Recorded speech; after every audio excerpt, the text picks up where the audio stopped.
In this video, we will show you how to replace your driver's side master window switch on this Jeep Grand Cherokee. This will be mounted to your driver's side door panel. Let's get into it. Okay friend, let's get started on our job. We'll locate the power window master switch. To dislodge this, use a plastic trim tool. We want to be very careful not to cause any damage to our door panel during the removal process. We'll carefully make our way underneath one of the edges here along the rear of this and gently pry it up and out of place.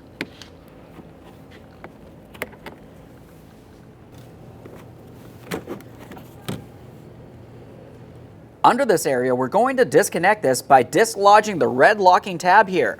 Go ahead and pry that rearward and then squeeze the tab and pull this out of place.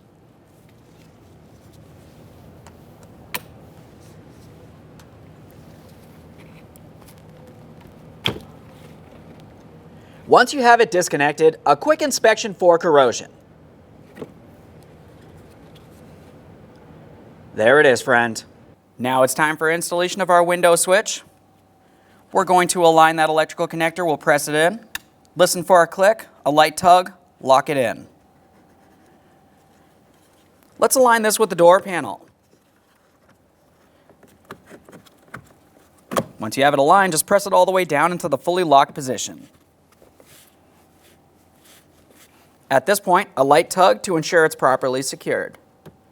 Now let's put the key in the on position and test the functionality of the window switch.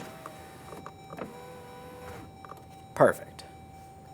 Okay friend, we installed and tested the functionality of our window switch. At this point, you're clear to go ahead and take your vehicle for a road test. Thanks for watching.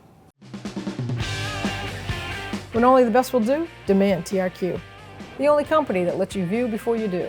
TRQ is committed to offering the highest quality aftermarket auto parts that are engineered for peace of mind. Thanks for using and viewing with TRQ.